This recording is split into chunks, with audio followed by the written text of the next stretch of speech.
హరే శ్రీనివాస హరే శ్రీనివాస హరే శ్రీనివాస. వీరహనుమ బహుపరాక్రమ, వీరహనుమ బహుపరాక్రమ, సుజ్ఞాన విత్తు పాలిసెన్న జీవరోత్తమ, సుజ్ఞాన విత్తు పాలిసెన్న జీవరోత్తమ, వీరహనుమ బహుపరాక్రమ, వీరహనుమ బహುపరాక్రమ. ರಾಮದೂತ ನೆನೆಸಿಕೊಂಡೆನಿ, ರಾಕ್ಷಸರ ವನವನೆಲ್ಲ ಕಿತ್ತು ಬಂದೆನಿ. ರಾಮದೂತ ನೆನೆಸಿಕೊಂಡೆನಿ, ರಾಕ್ಷಸರ ವನವನೆಲ್ಲ ಕಿತ್ತು ಬಂದೆನಿ. ಜಾನಕಿಗೆ ಮುದ್ರೆ ಇತ್ತು ಜಗತ್ತಿಗೆಲ್ಲ ಹರುಷವಿತ್ತು, ಜಾನಕಿಗೆ ಮುದ್ರೆ ಇತ್ತು ಜಗತ್ತಿಗೆಲ್ಲ ಹರುಷವಿತ್ತು. ಚೂಡಾಮಣಿಯ ರಾಮಗಿತ್ತು ಲೋಕಕ್ಕೆ ಮುದ್ದೆನಿಸಿ ಮೆರೆವು, ಚೂಡಾಮಣಿಯ ರಾಮಗಿತ್ತು ಲೋಕಕ್ಕೆ ಮುದ್ದೆನಿಸಿ ಮೆರೆವು. ವೀರಹನುಮ ಬಹುಪರಾಕ್ರಮ, ವೀರಹನುಮ ಬಹುಪರಾಕ್ರಮ, ಸುಜ್ಞಾನವಿತ್ತು ಪಾಲಿಸೆನ್ನ ಜೀವರೋತ್ತಮ, ಸುಜ್ಞಾನವಿತ್ತು ಪಾಲಿಸೆನ್ನ ಜೀವರೋತ್ತಮ, ವೀರಹನುಮ ಬಹುಪರಾಕ್ರಮ. ಗೋಪಿಸುತನ ಪಾದ ಪೂಜಿಸಿ ಗದೆಯ ಧರಿಸಿ ಬಕಾಸುರನ ಸಂಹರಿಸಿದೆ. ಗೋಪಿಸುತನ ಪಾದ ಪೂಜಿಸಿ ಗದೆಯ ಧರಿಸಿ ಬಕಾಸುರನ ಸಂಹರಿಸಿದೆ. ದ್ರೌಪದಿಯ ಮೊರೆಯ ಕೇಳಿ ಮತ್ತೆ ಕೀಚಕನ್ನ ಕೊಂದು, ದ್ರೌಪದಿಯ ಮೊರೆಯ ಕೇಳಿ ಮತ್ತೆ ಕೀಚಕನ್ನ ಕೊಂದು, ಭೀಮನೆಂಬ ನಾಮ ಧರಿಸಿ ಸಂಗ್ರಮಧೀರನಾಗಿ ಜಗದಿ, ಭೀಮನೆಂಬ ನಾಮ ಧರಿಸಿ ಸಂಗ್ರಮಧೀರನಾಗಿ ಜಗದಿ. ವೀರಹನುಮ ಬಹುಪರಾಕ್ರಮ, ಸುಜ್ಞಾನವಿತ್ತು ಪಾಲಿಸೆನ್ನ ಜೀವರೋತ್ತಮ, ವೀರಹನುಮ ಬಹುಪರಾಕ್ರಮ. ಮಧ್ಯಗೇಹನಲ್ಲಿ ಜನಿಸಿನಿ, ಬಾಲ್ಯದಲ್ಲಿ ಮಸ್ಕರಿಯ ರೂಪಗೊಂಡೆನಿ. ಮಧ್ಯಗೇಹನಲ್ಲಿ ಜನಿಸಿನಿ, ಬಾಲ್ಯದಲ್ಲಿ ಮಸ್ಕರಿಯ ರೂಪಗೊಂಡೆನಿ. ಸತ್ಯವತಿಯ ಸುತನ ಭಜಿಸಿ ಸಮ್ಮುಖದಿ ಭಾಷ್ಯ ಮಾಡಿ, ಸತ್ಯವತಿಯ ಸುತನ ಭಜಿಸಿ ಸಮ್ಮುಖದಿ ಭಾಷ್ಯ ಮಾಡಿ, ಸಜ್ಜನರ ಪೊರವ ಮುದ್ದು ಪುರಂದರ ವಿಠಲದಾಸ, ಸಜ್ಜನರ ಪೊರವ ಮುದ್ದು ಪುರಂದರ ವಿಠಲದಾಸ. ವೀರಹನುಮ ಬಹುಪರಾಕ್ರಮ, ಸುಜ್ಞಾನವಿತ್ತು ಪಾಲಿಸೆನ್ನ ಜೀವರೋತ್ತಮ, వీరహనుమ బహుపరాక్రమ. జయ ఆంజనేయ వరద గోవింద గోవింద. 9వ కీర్తన తాత్పర్యం విందాం. సుజ్ఞానమునిచ్చి పాలించుమా జీవోత్తముడా, వీరహనుమ బహుపరాక్రమ. సుజ్ఞానమిత్తు అంటే మనకు అవసరమైనటువంటి జ్ఞానాన్ని, సుజ్ఞానాన్ని అనుగ్రహం చేసి పాలించుమా. పాలిసెన్న అంటే పాలించువయ్యా, జీవోత్తమ జీవులలో ఉత్తముడా. మొదటి చరణం. రామదూతగా పిలువబడి వనమును ధ్వంసము ఉనర్చి, రామదూత నెనిసికొండే అంటే రామదూతగా పిలువబడ్డాడు. దాని తర్వాత రాక్షసులలో వాళ్ళందరూ చూచి రాక్షసుల వనం వల్ల, ఆ రాక్షసుల యొక్క వనం అయినటువంటి ఆ అశోక వనం అంటే రావణాసుడి యొక్క వనం, వాడికి ఇష్టమైనటువంటి వనం, ఆ వనాన్ని కిత్తుబందెని అంటే ధ్వంసం చేశాడు. జానకి ముద్రిక ఇచ్చి, రామముద్రికని ఉంగరాన్ని ఇచ్చి జగత్తుకు హర్షము కలిగించాడు. జగతికెల్లా హర్షవిత్తు. ఎప్పుడైతే అమ్మవారికి ఉంగరం ప్రదానం చేయడం జరిగిందో లోకమంతా హర్షించింది. తర్వాత చూడామణియ రామగిత్తు, అక్కడి నుంచి అమ్మవారి దగ్గర నుంచి చూడామణి తీసుకుని దాన్ని రామచంద్రమూర్తికి ఇచ్చి లోకమునకు ముద్దుగా మెరిసినవాడు. లోకము చేత ముద్దింపబడినవాడు. అందరూ కూడా ముద్దు చేశారు. అంటే ఆహా! మన హనుమంతుడు ఎంత ఘనకార్యం చేశాడు అని అందరికీ ముద్దొచ్చాడు. అందరికీ ఇష్టమైన వాడైనాడు. రెండవ చరణం గోపిసుతన పాద పూజిసి, అంటే శ్రీకృష్ణ పరమాత్మ యొక్క పాదము పూజ చేసి గదాధారునిగా బకాసురుని సంహరించి గదను ధరించి బకాసురుని సంహరించినాడు. ద్రౌపది యొక్క మొర విని ద్రౌపది మొరపెట్టగా మత్తుడైనటువంటి అంటే దుర్మార్గుడైనటువంటి మత్త కీచకుడు, అంటే వాడు మదం చేత మత్తులో ఉన్నాడు, మోహం చేత మత్తులో ఉన్నటువంటి ఆ కీచకుడిని సంహరించి భీమ అనేటువంటి పేరుతో, భీమసేన అనేటువంటి పేరుతో సంగ్రామధీరుడై జగములో ప్రపంచంలో సంగ్రామధీరుడు అంటే ఎదురులేని మహావీరుడు భీముడు, అంటే అరివీర భయంకరుడు అని అర్థం. ఆ విధంగా భీమ అనేటువంటి పేరుతో లోకంలో వెలిగినటువంటి వాడు, ఖ్యాతి గడించిన వాడు.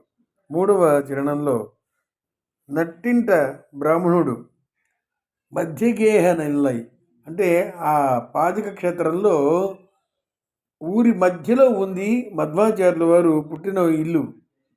అందుకనే ఆ ఇంటి వాళ్ళని, అసలు ఆ ఇంటి ఆయన పేరు నారాయణ భట్ అని పేరు, కానీ మధ్య ఇంట్లో ఉన్నారు. ఆ ఊరికి మధ్యలో ఉంటుంది వాళ్ళ ఇల్లు కాబట్టి అందరూ వాళ్ళని మధ్య ఇంటివాడు అని పిలుస్తూ వచ్చారు. కాబట్టి మధ్య ఇల్లు అంటే మధ్యగేహ, మధ్య ఉన్నటువంటి ఆ ఇంటిలో ఉన్నటువంటి మధ్యగేహ ఆ ఇంటి నట్టింటి బ్రాహ్మణుడు అని పేరు ఆయనకి. ఆయన కుమారుడిగా జన్మించి బాల్యమందే మస్కరీయ రూప, అంటే బాల్యమునందే సన్యాసాన్ని స్వీకరించాడు, అంటే సన్యాసి రూపాన్ని ధరించాడు. సత్యవతీపుత్రుడైన వేదవ్యాసుని భజించి, అంటే హనుమంతుడు మొదటి అవతారంలో రామచంద్రమూర్తిని, రెండవ అవతారంలో శ్రీకృష్ణ పరమాత్మను, మూడవ అవతారంలో సత్యవతి కుమారుడైనటువంటి ఆ యొక్క వేదవ్యాసుడిగా, అంటే నారాయణమూర్తి అవతారమే. ద్వాపర యుగంలో శ్రీమద్ నారాయణమూర్తి రెండు అవతారాలు దాల్చాడు. ఒకటి యాదవకృష్ణ, రెండవది వ్యాసకృష్ణ. కాబట్టి వేదవ్యాసుల వారిగా అవతరించి అనేక గ్రంథములను, మహాభారతాన్ని, భాగవతాన్ని అన్నీ కూడా లోకానికి అందించాడు. వేదవ్యాసుని భజించి తర్వాత వాటన్నిటికీ కూడా వేదవ్యాసుల వారు రాసిన గ్రంథాలకు భాష్యములు రచించారు మధ్వాచార్యుల వారు.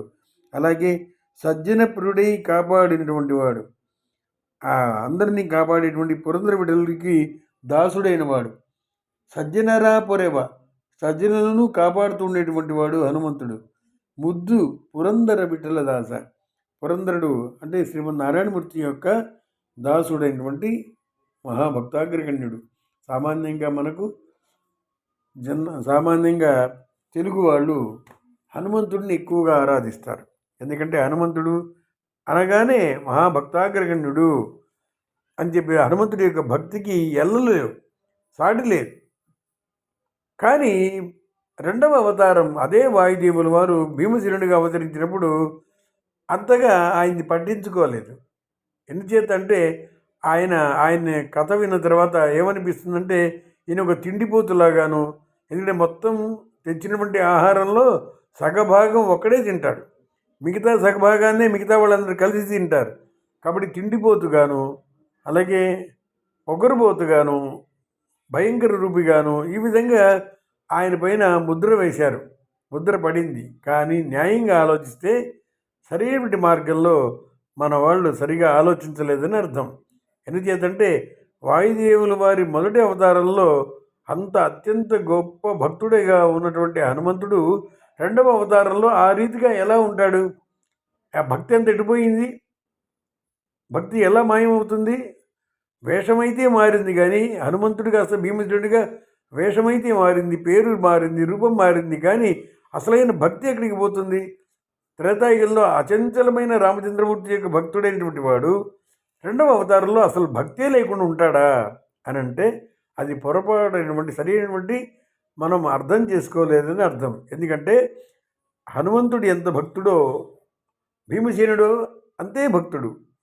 ఒక మాటలో చెప్పాలంటే ఇంకా ఎక్కువని చెప్పాలి. ఎందుకంటే హనుమంతుడు సాకారుడైన రామచంద్రమూర్తిని పూజించాడు, భజించాడు.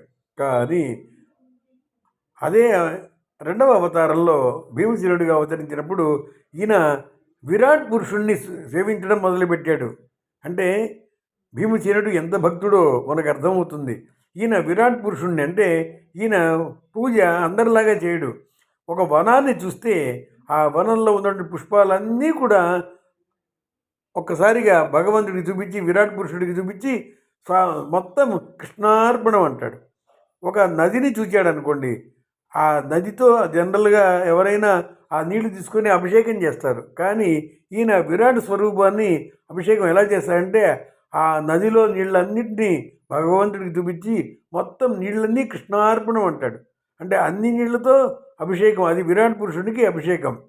అలాగే ఏ ఫలాలు చూచినా ఒక వనం చూస్తే వనం నిండా ఫలాలు ఉంటే ఆ ఫలాలన్నింటినీ భగవంతుడికి చూపించి మొత్తం విరాట్ పురుషుడికి అంత నివేదన చేస్తాడు.